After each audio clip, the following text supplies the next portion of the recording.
el cómo se hace y por qué la XABCD. La clave de entender el programa es entender en detalle este capítulo que es evaluación inicial y manejo. ¿Se acuerdan de la primera diapositiva que les presenté? Les dije que con esta diapositiva uno podía hacer y desarrollar el curso completamente y tú tienes que sistematizar esto, ¿no? Revisión primaria, resucitación, anexos, reevaluación. Revisión secundaria, reanimación, anexos y traslado para cuidados definitivos. Esa es la sistematización que tiene que incorporarse en la cabeza. Y esta revisión primaria, resucitación o reanimación, anexos y reevaluación se aplica en A, en B y en C, que es habitualmente en esos tres contextos donde se hace también el tema del triaje. Esto lo vamos a desarrollar y la imagen, cada una de estas imágenes no son casuales, ¿no? Transmite... Doctor, sí. Doctor, disculpe, no se está viendo. No sé si mis demás compañeros también o pueden ver la imagen. ¿Qué dicen el resto? Se ve la pantalla negra nomás. La pantalla negra. Entonces, un momento, voy a dejar de presentar y voy a presentar en pantalla completa. Compartir. ¿Ahora sí? Sí, doctor. Ahora sí. Ok. ¿Pantalla completa? Sí, doctor, sí. Se puede ver. Okay. Listo. Estaba utilizando solo una ventana para evitar el efecto espejo. Entonces, cada una de las imágenes, por ejemplo, la 11ª, se ha incorporado en base al trabajo de 200 expertos en el manejo del trauma y de 20 países, donde cada uno de ellos ha ido aportando con cada nueva información, procedimiento, técnica que ha pasado por el rigor de la investigación científica, y todo esto respaldado con estudios, evidencias, medicina basada en evidencia, y esta imagen refleja eso, ¿verdad? Esto es medicina basada en evidencia. Con esta imagen tú puedes desarrollar todo el capítulo y empezar hablando de que el manejo del paciente con politraumatismo es el manejo por un equipo multidisciplinario, ¿verdad? Donde el líder del equipo habitualmente es el encargado de vía aérea permeable con control de la columna cervical, y que lo más importante de todo esto es que se debe cuidar no solo al paciente, sino también al personal. Entonces, que todo el equipo de los equipos de protección personal tienen que ser de uso rutinario en los servicios de emergencia, porque tú vas a estar expuesto a secreciones gástricas, deposiciones, vas a estar expuesto a sangre en estos pacientes politraumatizados. Por lo tanto, todo el equipo tiene que estar completamente llevando el atuendo de un equipo de protección personal: gafas, gorros, barbijos, batas impermeables, guantes, durante todo el procedimiento. Y si se fijan acá, son 6 profesionales expertos y ninguno está mirando, todos están realizando un procedimiento, colocando una vía venosa, la otra paciente está haciendo signos vitales, la otra enfermera está colocando los electrodos para monitorización electrocardiográfica, el asistente o médico que está a la izquierda del líder está ayudando con lo que es pasar los equipos para el acceso a vía aérea. Entonces, este es el concepto que se desarrolla en el programa. Se les enseña el programa en forma horizontal, pero en el servicio de emergencia la atención es en forma vertical y en forma unánime. Todo el mundo responde con el lenguaje común que estamos aprendiendo, ¿verdad? Entonces, este es el concepto, y hoy vamos a profundizar más el tema de lo que es evaluación y manejo inicial.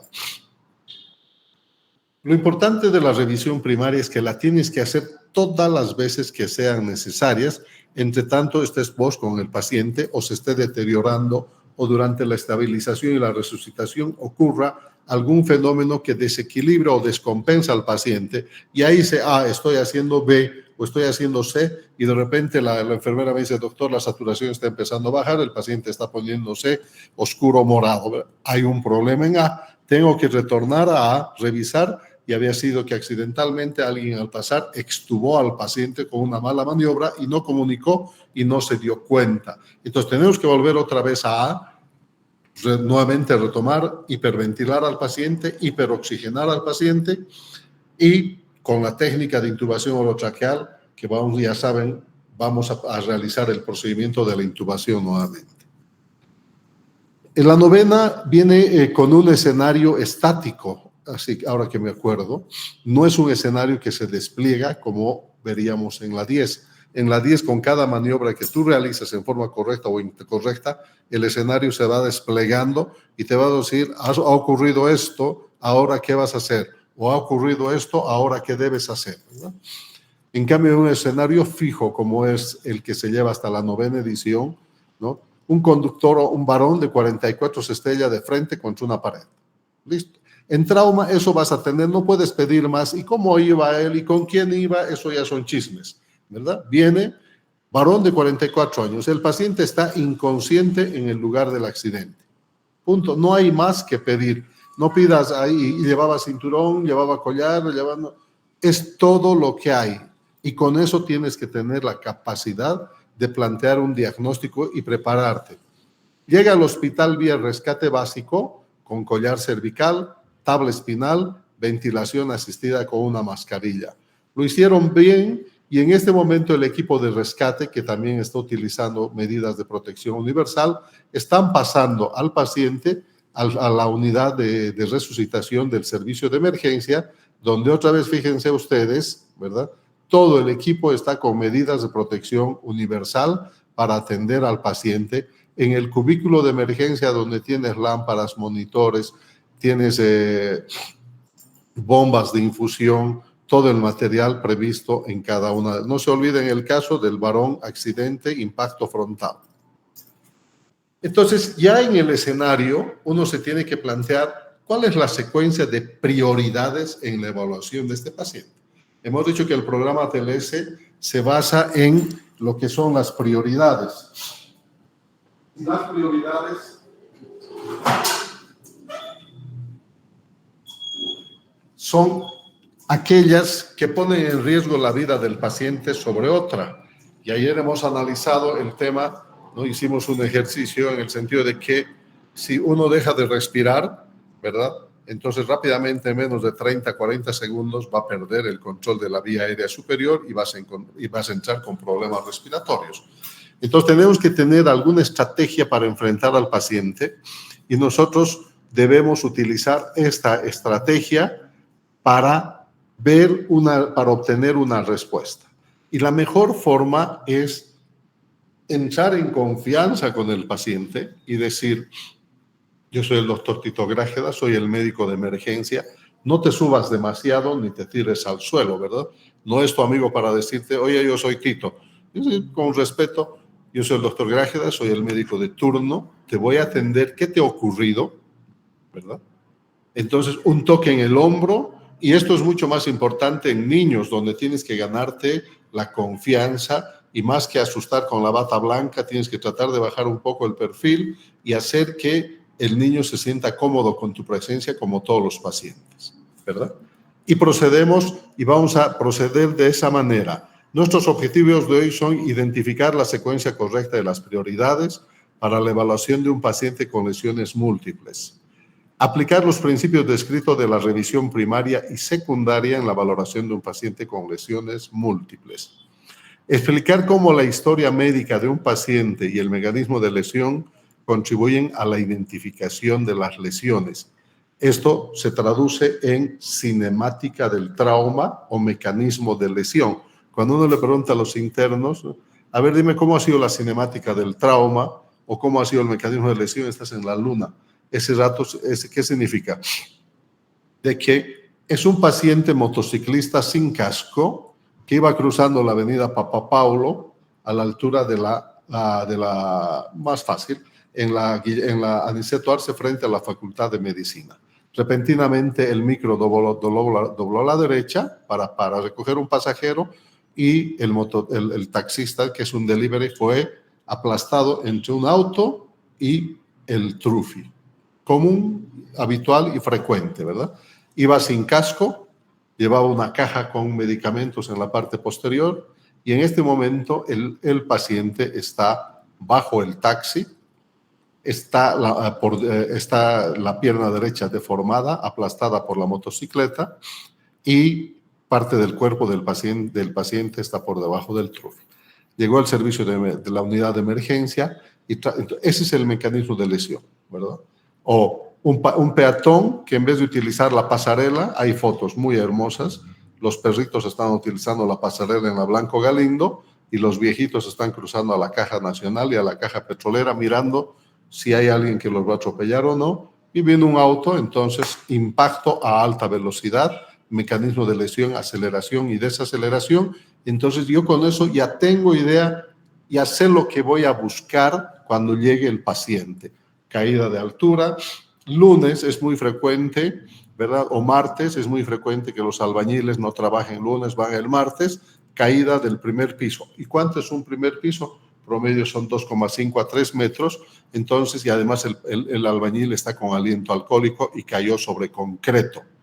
Todos esos datos son importantes, ese es el mecanismo de lesión para poder hacer una interpretación y buscar con mayor certeza y aproximación y velocidad las áreas lesionadas.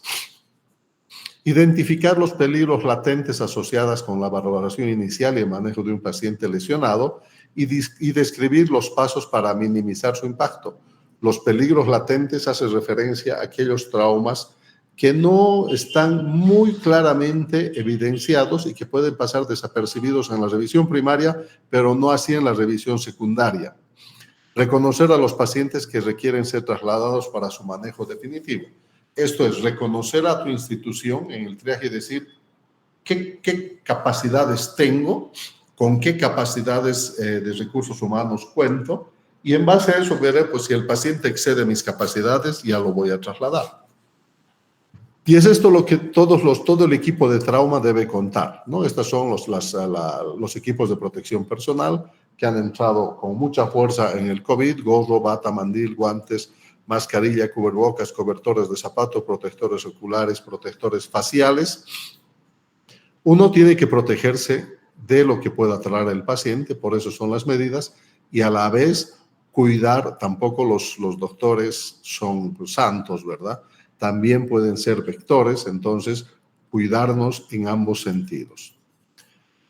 En la evaluación inicial, ahora empieza el algoritmo, ¿verdad? Evaluación inicial. La revisión primaria está inmediatamente por debajo de evaluación inicial y la reanimación o la resucitación de funciones vitales se realizan en forma simultánea mediante el trabajo en equipo, ¿verdad? Es lo que les decía. Para la teoría la vamos a desarrollar en un programa, pero en la práctica la revisión primaria y la resucitación de las funciones se realiza en forma simultánea por todo el equipo. No estés esperando. El líder ya hizo A está controlado, el de la derecha está haciendo el examen de B para ver si hay problemas a la inspección, palpación o percusión. En C están haciendo la evaluación de la parte abdominal, ya preparándose para la colocación de una sonda Foley y de una sonda nasogástrica. Y los conceptos de la evaluación inicial se resumen en estos 3 cuadros, que esto debería entrar como un sello a fuego en tu disco duro, ¿verdad? Cuadro de la izquierda, preparación. Ya hemos hablado, la preparación hace referencia a todas las medidas que tú vas a tomar como cuando entras de líder o jefe del servicio de emergencia, y no puedes pasar malos momentos, como que el laringoscopio no tiene pilas, el foquito no funciona, el aspirador no está funcionando. A eso hace la preparación referencia. A que tú como piloto, en ese momento como piloto del avión, tienes que tener todo preparado antes del despegue. La revisión primaria, reanimación de los signos vitales, anexos de la revisión primaria y reevaluación en A, en B, en C. Luego complementamos con D y E y pasamos a la revisión secundaria detallada, como les dije, de la punta de la cabeza a la punta de los pies por delante y por detrás, reanimación de los signos vitales, anexos de la revisión secundaria y reevaluación. para definir si vamos a hacer traslado para cuidados definitivos, intrahospitalaria, interhospitalaria o a otro lugar. En la evaluación, una evaluación rápida de la revisión primaria es lo que les decía, ¿no? La forma más simple y rápida de evaluar a un paciente en 10 segundos es: preséntate. Ya les he dicho, soy el doctor Tito Granja, soy el médico de turno. Hoy te vamos a atender. Por favor, necesitamos que nos colabores. ¿Me puedes decir qué te sucedió? Y le preguntas o le puedes preguntar su nombre, nos puedes decir tu nombre o qué es lo que le ha ocurrido.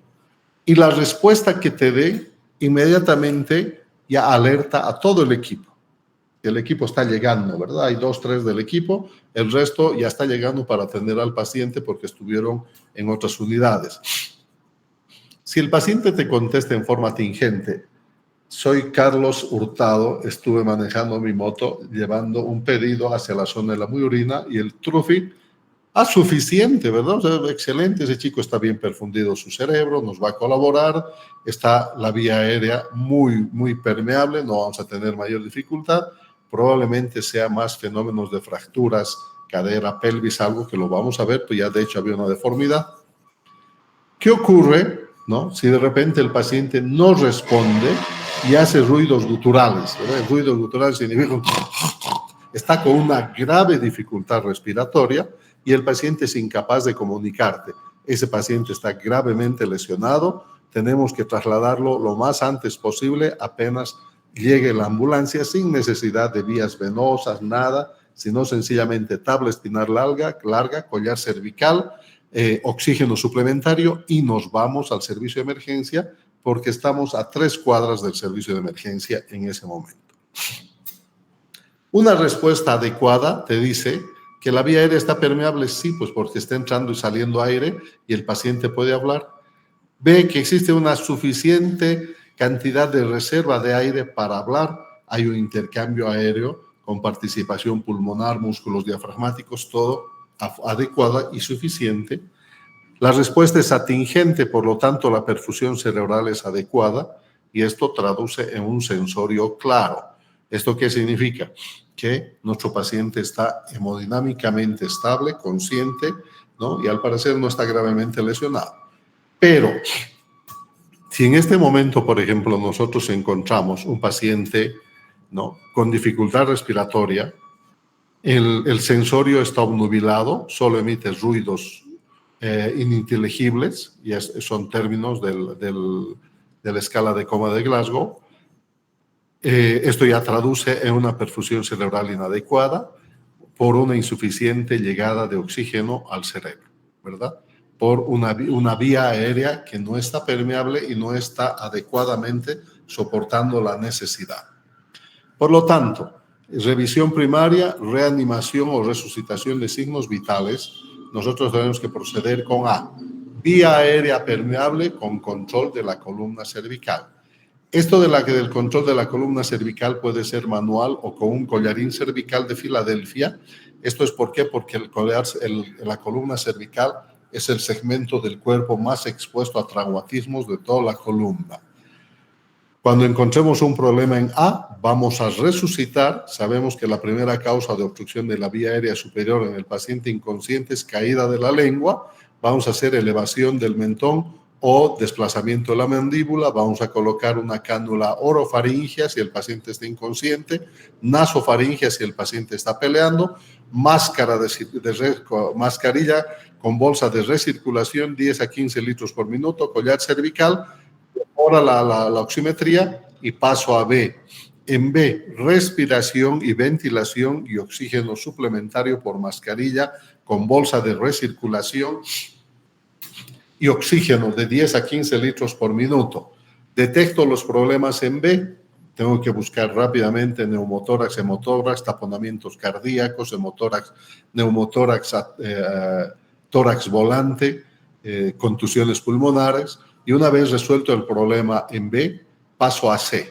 En circulación con control de hemorragias externas evidentes y el uso actual en la 10ª edición de los torniquetes.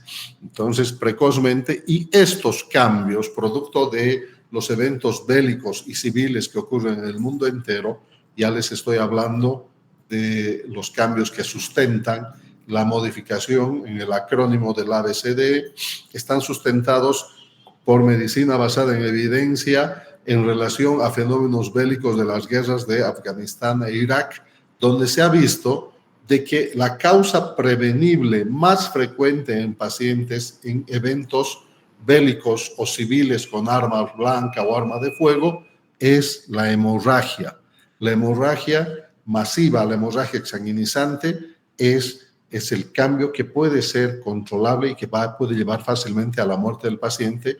Y esto ha hecho que todos los cambios en la publicación 11, en la edición 11 que sale ahora en julio, hablan en relación a que es importante hacer el control en ese instante. Uno, así como el líder del equipo se encarga de la vía aérea, el otro asistente va a ir a hacer el control de la hemorragia sangrante o exsanguinizante en ese momento. Es por eso que se ha anticipado en el acrónimo de la ABCDE colocar una X minúscula por delante de A, que es control de estos cuadros de pacientes politraumatizados con sangrados exsanguinizantes.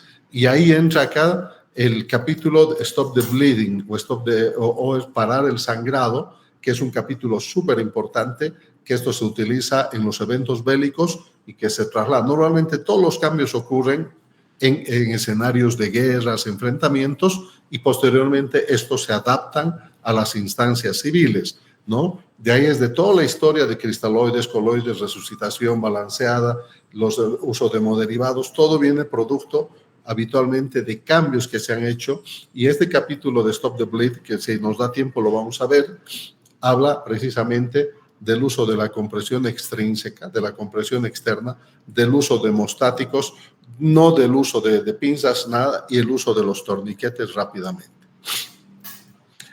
En la evaluación neurológica, ya ni mencionarlo, hasta la 5ª edición ADVI, actualmente uno tiene que saber hacer un examen de coma de Glasgow, apertura palpebral con pupilas de 1 al 4, respuesta verbal, desde una respuesta orientada hasta palabras o sin respuesta, pasando por todos los 4 puntos del 1 al 5, y la respuesta motora. La respuesta motora se busca en el lado hábil. Si está fracturada, obviamente no va a mover esa pierna, ¿verdad? Entonces, haré la evaluación motora en el lado hábil, en el lado contralateral, del 1 al 6, desde uno obedece órdenes hasta sin respuesta.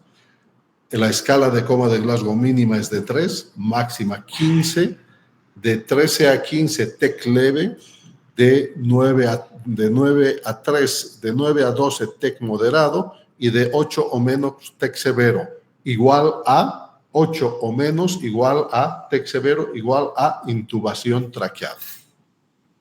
Y a seguir hacemos la exposición con el control ambiental para evitar que nuestro paciente entre en hipotermia. Esa es la secuencia que tenemos que seguir, y las prioridades son las mismas para todos los pacientes. Ustedes están viendo acá en el cuadro de la izquierda una mujer embarazada. Primera maniobra, la colocamos del lado izquierdo para lograr el desplazamiento del útero, y siempre entender que son 2 personas las que estamos atendiendo. Y si atiendo bien a la mamá, obviamente que esto repercute y refleja una buena atención en el bebé. Es más frecuente en esta época ver personas mayores conduciendo vehículos a alta velocidad o expuestos a grescas, peleas, así como en este caso, un adulto mayor, tercera edad, agredido con arma blanca en la región torácica media, ¿verdad? Acá claramente estamos viendo qué dificultades me va a dar la barba. Manejar la vía aérea y la mascarilla es difícil en un paciente barbón, porque la mascarilla no nos permite adaptar adecuadamente a la cara, se resbala. Y que la respuesta, o sea, las prioridades son las mismas, A, B, C, solo que recordar que en la mujer estamos atendiendo 2 pacientes, los cambios anatómicos y fisiológicos del embarazo más comunes, la hipervolemia fisiológica del embarazo, y saber que en las personas mayores su reserva fisiológica es límite, y además que diabéticos, hipertensos, dislipidémicos, hipercolesterolemia, enfermedad pulmonar obstructiva crónica, enfermedad coronaria, o sea, un montón de comorbilidades, son portadores de marcapaso, por lo tanto no van a hacer taquicardias, toma beta bloqueadores. Todos estos datos son importantes al momento de realizar la revisión primaria, cuando uno de los componentes que está libre va y realiza la evaluación amplia, alergias, medicamentos, patologías, libaciones y ambiente en el que ocurre el accidente. Si se fijan, estamos yendo de lo más grande y ahora a lo más fino. Vía aérea permeable con control de la columna cervical. Ustedes en diamante van a poder encontrar los peligros latentes, es decir, acá. Necesitamos establecer una vía aérea permeable y proteger la columna cervical, por lo que les dije. ¿Qué riesgos pueden estar ocurriendo? Que existe una lesión oculta de la columna cervical, una pérdida progresiva de la vía aérea que no la detectes, una falla del equipo cuando decides intubar o la incapacidad para obtener una vía aérea definitiva, ¿verdad? Entonces, todos estos detalles son peligros que pueden ocurrir durante la revisión primaria. En B, respiración y ventilación y oxígeno suplementario. Tenemos que evaluar y asegurar una adecuada oxigenación y ventilación. Tenemos que ver la frecuencia respiratoria. Para esto es muy útil lo que es el MES, MES, mirar, escuchar y sentir, ver los movimientos de la caja torácica, evaluar la entrada y salida de aire y colocar el anexo, que es el oxímetro de pulso. En B, ¿qué peligros latentes puedo tener? Y ahí preguntarme, ¿es problema de la vía aérea o de B o de ventilación, verdad? Si yo elevo el mentón, coloco una cánula orofaringea y pongo una máscara con bolsa de recirculación y no mejora el estatus respiratorio del paciente, el problema no estaba en A, al parecer el problema está en B. Por lo tanto, tendré que buscar neumotórax iatrogénicos, neumotórax de atención, de acuerdo al mecanismo de lesión. Voy a ir a buscar los otros cuadros clínicos que ponen en riesgo la vida del paciente durante la revisión primaria. Llegamos a C, circulación con control de hemorragias externas evidentes. Vamos a evaluar la perfusión orgánica y para esto es súper sencillo. Las 3 manifestaciones precoces de estado de shock son estas y son, ustedes esto tienen que saber. Yo estoy seguro que si pregunto a 8 más 5 a 13 de los presentes, de todo el grupo, 13 van a tener una respuesta correcta y probablemente algunos más del grupo. En medicina uno tiene que anticiparse a todo. Eso se llama manifestaciones precoces. Llegar tarde es que tú digas, el diagnóstico de shock lo hago con hipotensión arterial. Chao, no sirve. El cuadro de insuficiencia respiratoria lo voy a hacer con cianosis. Llegaste muy tarde. Tú tienes que tener la capacidad de hacer un diagnóstico en base a manifestaciones precoces. 3 cosas vitales en el paciente gravemente lesionado. No se olviden, estamos en toda esta semana, estos 10 días, vamos a hablar del paciente politraumatizado. Paciente con taquicardia, piel pálida, sudorosa y fría y alteración del nivel de conciencia o compromiso del estatus neurológico, ese paciente está en shock hasta que se demuestre lo contrario. Taquicardia, piel pálida, sudorosa, fría y alteraciones del sensorio. ¿Qué cosas pueden ocurrir? Peligros latentes. El adulto mayor, reserva fisiológica límite, patologías, comorbilidades. Los niños y atletas, gran reserva fisiológica, solo que los niños tienen un límite capaz de tolerar hasta la pérdida del 50% de la volemia y ahí entran en caída libre. Los atletas, por su condición física, son capaces de tolerar pérdidas de volemia entre 40 y el 50% sin mayores dificultades. Y no olvidarnos que los pacientes mayores utilizan medicamentos, beta bloqueadores, etc. ¿Qué es lo que tenemos que hacer en C? Control de la hemorragia, reponer la volemia y reevaluar al paciente. El examen neurológico durante la revisión primaria se la hace en segundos, con una maniobra y una pregunta. Tenemos que evaluar el estado neurológico con la escala de coma de Glasgow y ver siempre las pupilas. Entonces uno coloca en el reporte escala de coma de Glasgow de 9, pupilas asimétricas mayor a derecha. Ya automáticamente me está diciendo que hay midriasis al lado derecho y que ese paciente ya está con un TEC moderado. Ojo, un TEC moderado por una escala de coma de Glasgow de 9. El accidente de motocicleta, además de fractura de fémur y de tibia y de peroné, tiene un TEC grave. Y tenemos que observar si hay un deterioro del estado neurológico del sitio del accidente al sitio del traslado. Exposición y control del medio ambiente.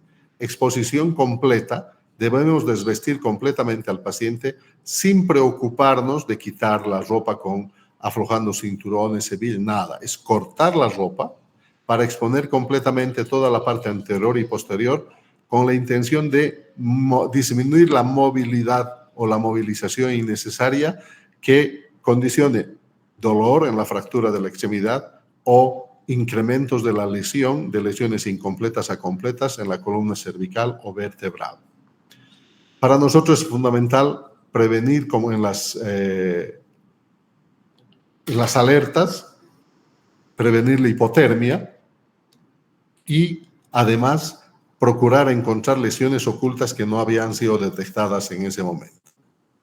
Hemos visto revisión primaria, ahora viene resucitación. En A, proteger y asegurar la vía aérea. En B, ventilar y oxigenar, oxígeno suplementario. En C, parar el sangrado, uso de cristaloides, reanimación con sangre, lo vamos a ver, y evitar la hipotermia. Esta es la reanimación que realizamos en A, B y C en todos nuestros pacientes, ¿verdad? Y luego viene el cuarto paso, el tercer paso, anexos de la revisión primaria. Y fíjense, son signos vitales, gases en sangre arterial, oxímetro de pulso, catéteres urinarios, sonda nasogástrica, evaluar el débito urinario, la escala de coma de Glasgow y los estudios radiológicos, radiografía de columna cervical, tórax y pelvis y además FAST, ultrasonido enfocado en trauma. Estudios diagnósticos, radiografía de tórax, radiografía de pelvis. Dos datos importantes. El shock puede estar escondido en una fractura de este tipo. La volemia entera del paciente, ya no necesitas ir a buscar otro sitio. Y los otros sitios que pueden esconder volemias enteras son el tórax, un hemotórax. Si está opacificado todo, ya sé dónde perdió sangre el paciente, ¿verdad?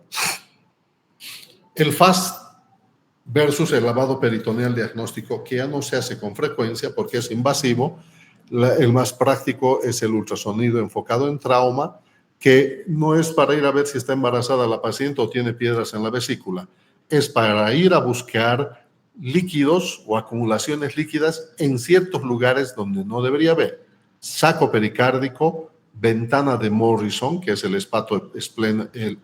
espacio hepatorrenal en el lado derecho, ¿verdad? La presencia de sangre en el saco pericárdico nos permite identificar datos asociados al mecanismo de trauma que nos pueden hacer sospechar de un taponamiento cardíaco, la presencia de líquido libre en la cavidad abdominal nos habla de lo que es una pérdida de sangre probablemente o contenido intestinal. Y dependiendo de la gravedad de la lesión, ¿verdad? Nosotros vamos a utilizar el tiempo necesario para la reanimación antes del traslado y no realizar procedimientos que demoren el traslado de nuestro paciente, porque no va a cambiar la conducta. Yo ya he decidido que ese paciente necesita una evaluación neuroquirúrgica urgente porque tiene un TEC severo con escala de coma de Glasgow de 7, que lo he intubado, y fíjense, el paciente tiene que salir así con todos los monitores y todos los procedimientos realizados, acompañado por uno de los médicos que conozca el caso clínico para asistir durante el traslado y entregar al enfermo al centro de trauma. Y vamos a pasar a la revisión secundaria cuando hayamos concluido, la pregunta siempre es esa, cuando hayamos concluido con la revisión primaria, se haya realizado la revisión primaria, la reanimación, anexos y reevaluación y nuestro paciente está estable. Entonces pasamos a la revisión secundaria, que es una revisión cuidadosa y completa por delante y por detrás, revisando con la semiología, ahora sí clásica, inspección, palpación y percusión en las zonas correspondientes, más detallada, y vamos a utilizar, veo una deformidad en la muñeca, no pone en riesgo la vida, pero incrementa la morbilidad al dejar fracturas consolidadas en posiciones anormales que limiten la funcionalidad a futuro, ¿verdad? Y eras un tecladista del grupo Marollo, ya no vas a poder tocar el teclado. ¿Por qué? Porque no detectaron a tiempo y quedaste whist de tu muñeca. ¿Cuándo inicio? Después de que la revisión primaria ha concluido, se han reevaluado los ABCDs y los signos vitales o las funciones vitales están regresando a la normalidad. ¿Cuáles son los componentes de la revisión secundaria? La historia, la cinemática del trauma, el examen físico, el examen neurológico, y todo se registra. Yo he atendido al paciente con una escala de coma de Glasgow de 13 y te llaman del hospital y ha llegado con 6, ¿cómo es posible que mandes? Yo he enviado con 13. Aquí está la evidencia, ¿verdad? Y que haya ocurrido alguna complicación en el traslado es otro problema. Estudios diagnósticos especiales y la reevaluación. Hay siempre un miembro del equipo que está dando vueltas y ya llegó un poco tarde y él no necesita decir, ¿yo qué hago? Sino que rápidamente ayudo y me voy a hablar con la familia, me voy a hablar con el personal extrahospitalario que ha traído el paciente, a la policía que ha traído al paciente y pregunto y hago la historia amplia. Está la familia, el paciente tiene alergias, no, toma medicamentos para diabetes, presión alta, toma beta bloqueadores, tiene marcapaso, no, toma algún otro medicamento, no, el paciente es diabético, hipertenso, dislipidémico, EPOC, alérgico, no, está embarazada la señorita, ¿qué edad tiene? 25, usted no sabe si está embarazada, no, libaciones, ¿qué estaba haciendo? ¿Dónde lo encontraron? ¿Cómo lo encontraron? Estaba bebiendo en el bar de la Blanco Galindo con la avenida, no sé, la Pablo VI, creo que se llama, ¿verdad? Entonces es importante, y el ambiente, cómo ocurre el accidente, no es lo mismo que ocurre en el trópico con calor, que ocurra en el altiplano con altura, en los eventos y el mecanismo, ¿verdad? Cuando a mí me hablan de una lesión por explosión, ya tengo que pensar rápidamente en quemadura de la vía aérea superior. Cuando me hablan de un escenario con una cinemática del trauma, de un auto de alta velocidad, impacto frontal con vuelque, acá hay un grave compromiso de los ocupantes del vehículo, ¿verdad? Y ver que la cinemática del trauma es el espejo, el reflejo de cómo ocurrió el accidente. Tú tienes que aprender a predecir eso y en base al mecanismo de lesión o cinemática del trauma, yo voy a interpretar y ver qué cosas tiene el paciente y qué tengo que ir a buscar. Rápidamente en la cabeza, el examen externo, palpamos estructuras óseas, cuero cabelludo, examen completo de ojos, oídos, ver agudeza visual, peligros latentes. No se olviden que el paciente de repente empiece con inconsciencia, el edema periorbitario, la oclusión del canal auditivo, la presencia de sangre, clarucha saliendo por las fosas nasales, te tienen que hacer pensar en fractura de la base de cráneo, piso anterior, salida de líquido por el conducto auditivo externo entre sangre y líquido, fractura de base de cráneo, piso medio, peñasco, ¿no? Ver la pirámide del macizo facial, ¿no? Cómo están, hay deformidades, hay crepitaciones óseas, maloclusión. Aquí uno tiene que estar peligros latentes, obstrucción potencial de la vía aérea, la presencia o salida de un líquido claro mezclado con sangre por las fosas nasales te tiene que hacer sospechar de una fractura de base de cráneo, piso anterior, lámina cribosa del etmoides, y no es conveniente colocar una sonda nasogástrica porque se puede entrar, y en la segunda edición del ATLS hay una imagen impactante de una sonda nasogástrica en el cerebro a través de la lámina cribosa del etmoides. En el cuello, siempre el mecanismo de lesión es fundamental, ¿verdad? Que en por ejemplo, el paciente iba con collar, iba con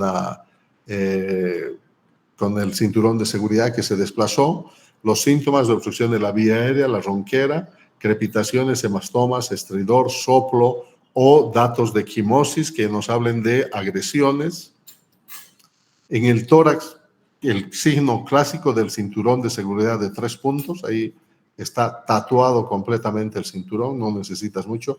Aquí tienes que buscar la zona media a nivel de lo que es páncreas, duodeno, columna, lumbar, con las fracturas de Chance. Es en este tipo de pacientes que ocurren este tipo de lesiones.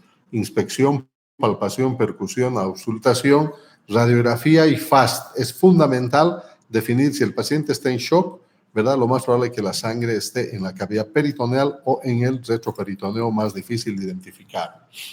En el abdomen, todo lo que es la inspección, palpación, reevaluación, y es importantísimo detectar lesiones en peligros latentes, lesiones de víscera hueca o retroperitoneales, sobre todo en pacientes inconscientes, bajo el efecto del alcohol o intoxicados, en los cuales el examen clínico está alterado por estas condiciones.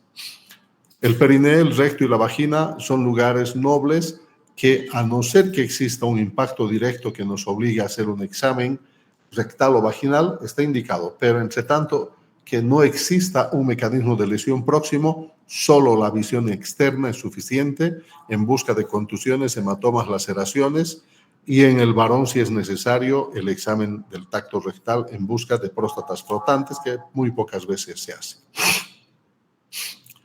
En la pelvis, una radiografía de tórax, pelvis y columna cervical nos va a poder mostrar fracturas de esta índole, por ejemplo, en libro abierto. Fíjense las fracturas de la rama ilio-isquiopubiana bilaterales. Acá está el sangrado, ¿verdad?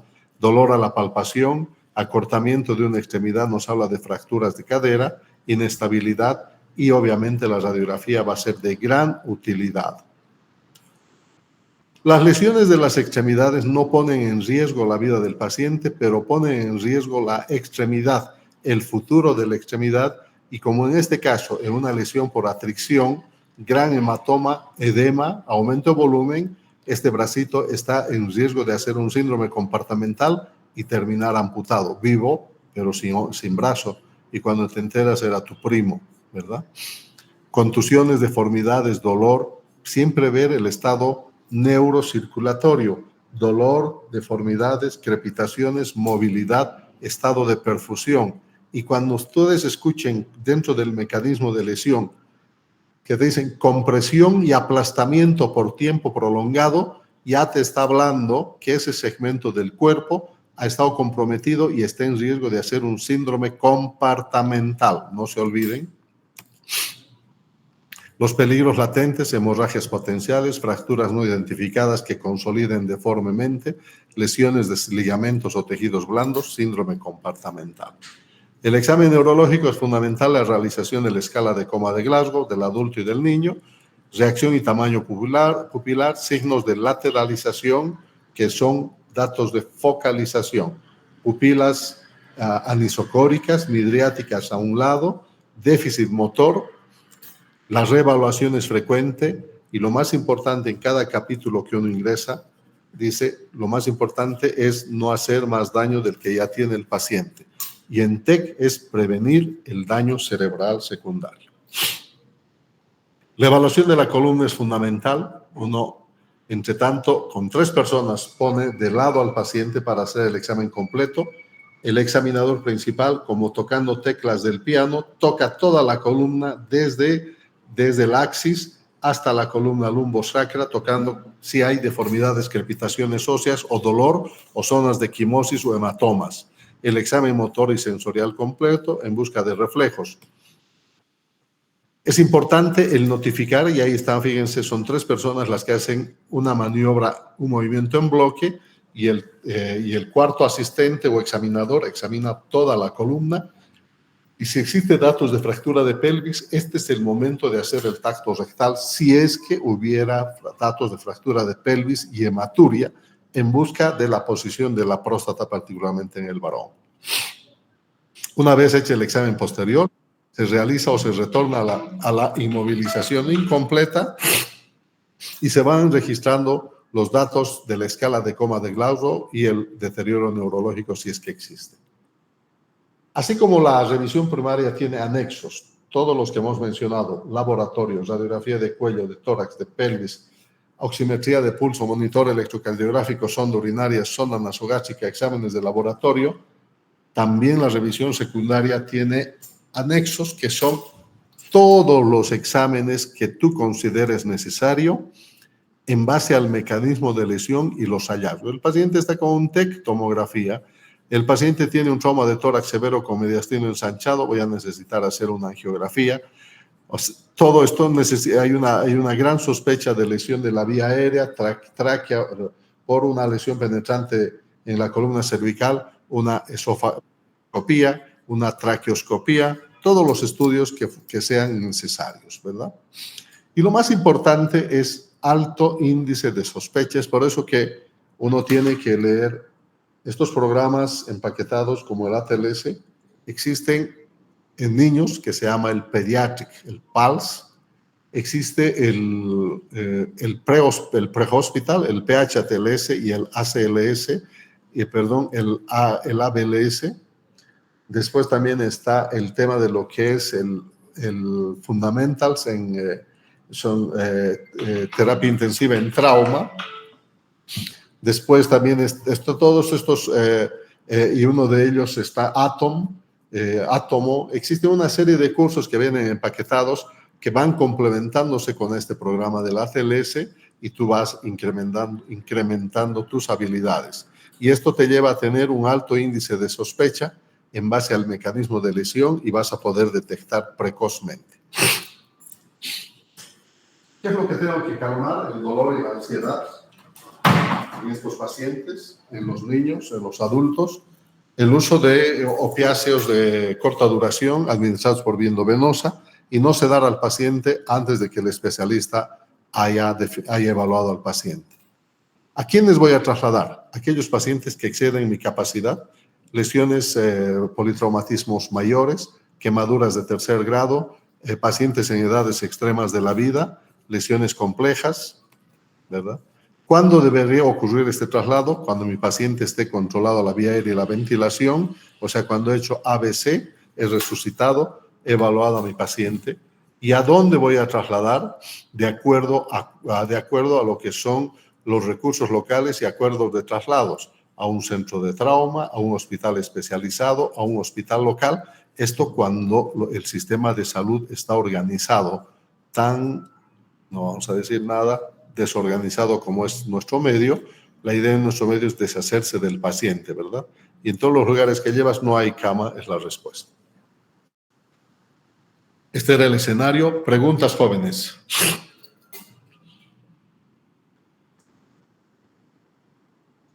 Vamos. ¿Están por ahí? Sí, estamos. Sí, doctor. Preguntas.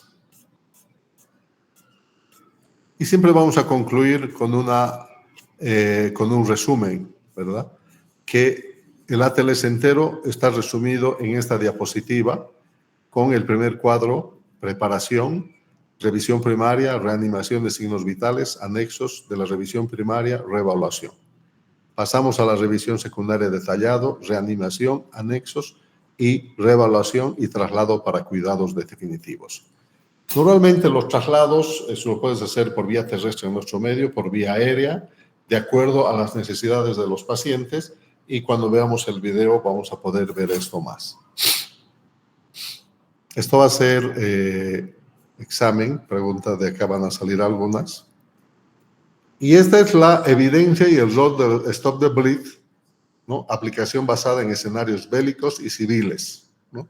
Esto lo trabajamos con la inteligencia artificial y ustedes tienen la suerte de ver por primera vez seguramente el XABCD. ¿Están viendo?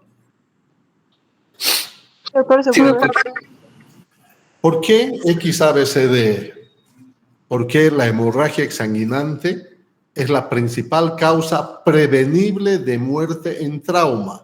O sea, ahora, tienes que analizar escenario con hemorragia exsanguinizante, hemorragia masiva.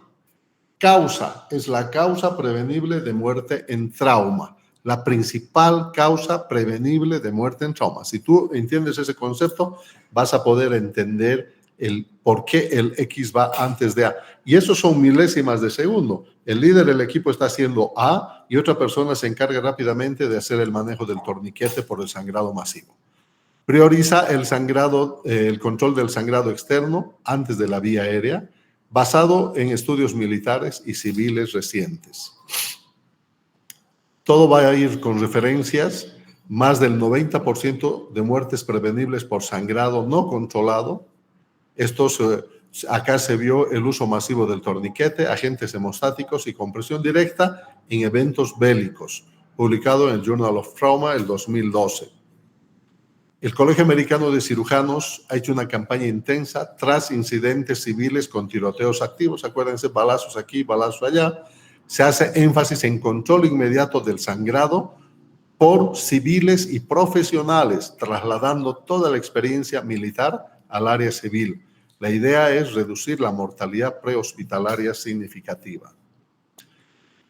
La hipovolemia severa, las bases fisiopatológicas, compromete la perfusión cerebral, incluso con vía aérea permeable. Detener la hemorragia masiva es crítica para prevenir el shock irreversible, porque aquí ya viene hipotermia, coagulopatía y acidosis. Ese es el shock irreversible. Soporte en reanimación dirigida a control de sangrado antes del ABC, pero estamos hablando de un milésima de diferencia.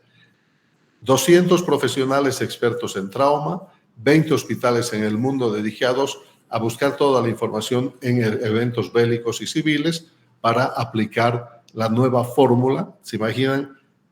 10 ediciones, 40 años para agregar una simple X por delante de A. Ha tenido que suceder un gran cambio en la historia del manejo del trauma.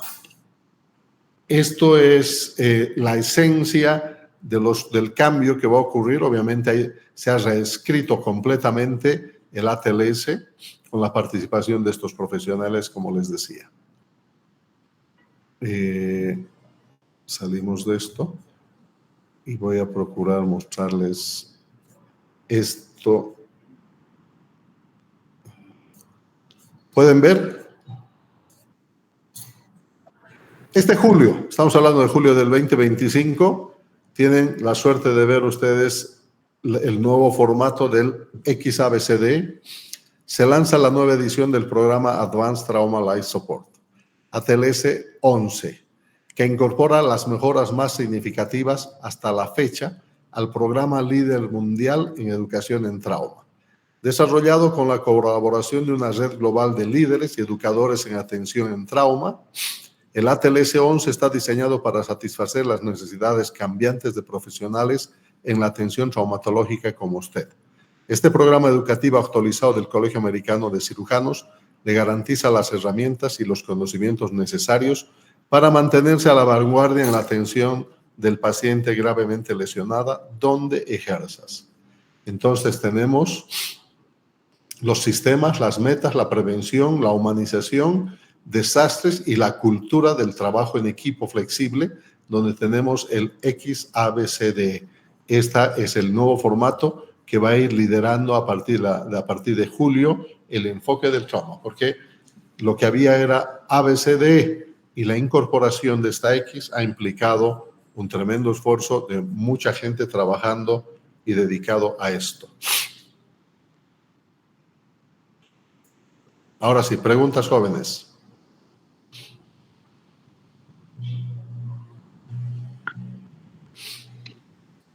Buenas noches, doctor. ¿Se me escucha?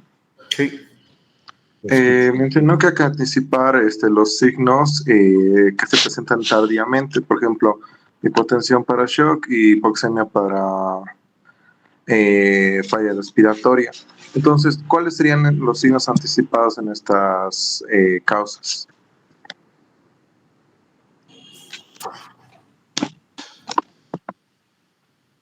No sé qué pensar.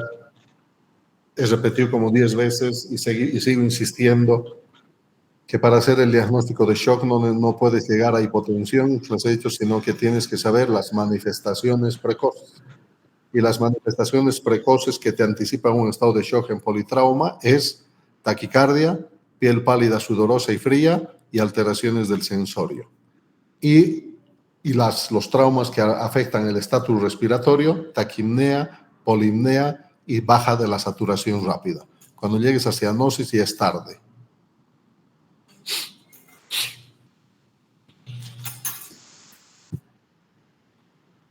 ¿Qué más, jóvenes? 26, 23. Ah, no, 32. Interesante el número. ¿Están los internos del hospital? Sí, doctor. Aquí estamos. Muy bien. Pregunten.